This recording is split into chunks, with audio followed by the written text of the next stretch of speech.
How does a person answer why something happens? When you look at the findings in different fields, scant is the part of life in which we live. To attain the highest values. And one of the things I experienced was this idea of, one of the first assignments in your course is create a speech on core values. And I found it so incredibly difficult to do, to talk about myself, right? And then a follow-up assignment to that was to talk about something you're an expert in. And it was like night and day, how much easier it felt. And I rattled it off and it was great. It was something I was proud of. And we talked about this, and you said to me it's this idea of, when it's something you're an expert in, you think about what emotion you want your audience to feel. And you've mentioned that quite a lot in this conversation. So let's break that down a little bit. What is that to you? What is that lesson of performative speaking for people to kind of make that shift? So the real idea behind performative speaking is what we want to figure out is what emotion we want the audience to feel when we're speaking to them. And that can't just be sad or happy. It needs to be a very concrete emotion. Mm-hmm. It could be something that you've experienced when you're watching a movie. I love to use the example of 300 as like that inspirational scene that you can find throughout there. Mm-hmm. You can also think if you're a child, how you would get your parents essentially to do things by playing the help me, I need my mom or dad to do something, mm-hmm. right? And you can do that even when you're an adult. Mm-hmm. And your parents will a lot of times fall back into those old habits of being a parent, and they'll wash your clothes when you come home, even though you're 30 years old.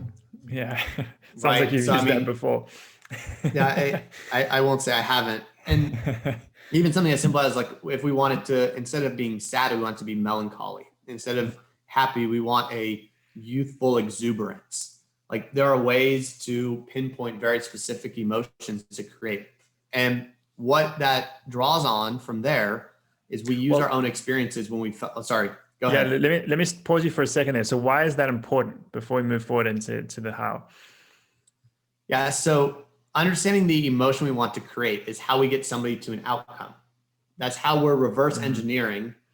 If we know our outcome is to sell something to somebody or it's to convince them of something, that can't be our goal. We can't reverse engineer that. But we can understand that there are certain emotions that push people to make decisions. And if we can get them to that emotion, we know our odds of success are very high. Could it still fail? Yes, it could still fail, but it is going to give you your highest opportunity to succeed. So the reason we want to do that is we can reverse engineer from that emotion because we have felt that emotion ourselves at some point in our lives. And that's really where performative speaking comes in, is understanding, let's use this emotion that we want our audience to feel and that we ourselves know to create a sense of confidence in what we're speaking about, because now we're not speaking about a subject matter necessarily, we're speaking about an emotion. And it's an emotion that we know, which means now we get to be confident in how we're speaking, because all we're trying to do is translate an emotion we have personally felt to our audience so that they can feel the same thing and ultimately get to the outcome we're trying to achieve. I love this. So it goes back to one of the first things you said, which was that, the outcome, you want to get a conviction or an acquittal or whatever, but you take it a step back and it's like, what emotion should that jury be feeling to make that case? So you're not out there saying, convict, convict, convict. You're driving them to that emotion, which 99% of the time will make them convict. So that's such a key point. So now you zeroed in on this emotion, and sometimes it's hard to, it goes back to that core values thing I was talking about. It's hard to talk personally about that emotion, even though it has to be, right, an authentic emotion that you felt. So how do you practically do that? How do you get that emotion in your audience's mind? So the way I like to teach it and think about it is I use inspiration sources that I know well, right? It could be a movie scene. It could be a television scene. It could be an experience from travel. It could be an experience from eating a certain food. It could be the most basic life experience you've had, a piece of art, a photograph you've seen, something that you have experienced in your life. And generally speaking, I oftentimes rely mostly on movies and television because it's easy for me to break those down and recreate them for my audience.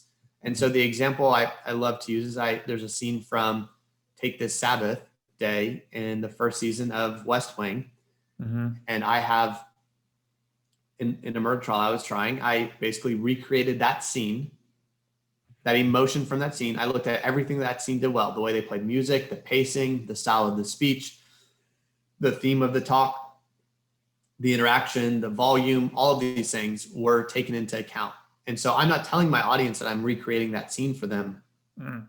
That's exactly what I'm trying to do. Now, granted, I don't have music, I don't have lighting, I don't have these things to play around with. What I do have is I have space, I have my tone, I have my pacing, I have my volume. All of these are tools, and I also have my words, of course. So all of these are tools to recreate that so they feel the same way that I did when I watched that scene, which means if I can get them there, I know that I'm ultimately going to get them to the outcome that I want to achieve. And that's in fact what happened. Such a concrete and practical approach to this. Identify the emotion, figure out a way. You're almost like outsourcing the journey to that emotion, to this film or piece of art or travel experience or whatever. So you don't have to like talk, you don't have to get vulnerable necessarily yourself. You can kind of like recreate the magic of this common experience that we've all had potentially. And then inception almost your audience with that emotion that gets you to that point. That's awesome. Yeah. I mean, I love the idea because so many times, let's say we've watched a movie or a television show and people have said, I got chills in that moment, or it brought a tear to my eye. Right. We know what those things feel like. So why aren't we using those same scenes to do the same thing to an audience? Right. Like we can recreate that. And instead of working from a blank page of paper, then we're working from a source that we already know. And so it's much easier to start figuring out what does this look like when we have an external source to be our guide, to be that North Star of how do I recreate this? It's really hard to do that from just a blank page of paper. What do you say? How do you say it? What's going to achieve that? But if we know, hey, I felt this feeling when I watched Star Wars and I saw Darth Vader revealed himself as Luke's father, I remember how I felt. Or another one, like I remember how I felt when you realize that Leia and Luke are related and you're like, oh, that scene in Empire Strikes Back is so much worse now. Yeah. Right. But like Right. there's this visceral reaction of almost that you can then draw upon and say, how can I recreate like any of those moments? Because you have this formula, right? You have it built in for you. And now it's just essentially, let me take those pieces and find the techniques and the tools I have available as a speaker to achieve that same output. Yeah, and you can look at the setup and the reveal and all this sort of tactical way that the person did that and reproduce that. So I won't give away too many of the secrets of Robbie's course, but he goes into all of this and a whole lot more in so much detail and it's so practical. There's a lot of great assignments. What the first assignment you give is for people to go and find that inspiration list, and it doesn't really make sense almost at first. And when you start to see it together like this, it's like, okay, yeah, that's actually going to be an incredibly valuable resource going forward. So yeah, huge credit to you in what you created there. What are next steps? What does the future look like for Robbie? Future looks like hopefully lots of people just succeeding beyond their wild dreams because of becoming a better public speaker, right? I think that's step one, is making sure that it brings real results to people's lives and changes their ability to communicate, changes the opportunities that they have in their work and just in their day-to-day personal lives.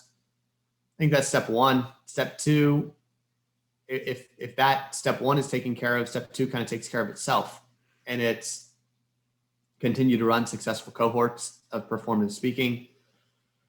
It's continue to coach one-on-one for those people that maybe need more intensive work and really specific guidance. And then it's also just continuing to build communities around different ideas, whether it's salespeople, whether it's somebody in the tech industry or a founder. and really start identifying these communities that can benefit from learning how to be a better persuasive speaker, a better public speaker, a better communicator overall. Because as you know, the course not only focuses on how do we speak more clearly and more confidently, it's also how do we listen better? How do we pay attention to what people are saying? How are we a better conversationalist?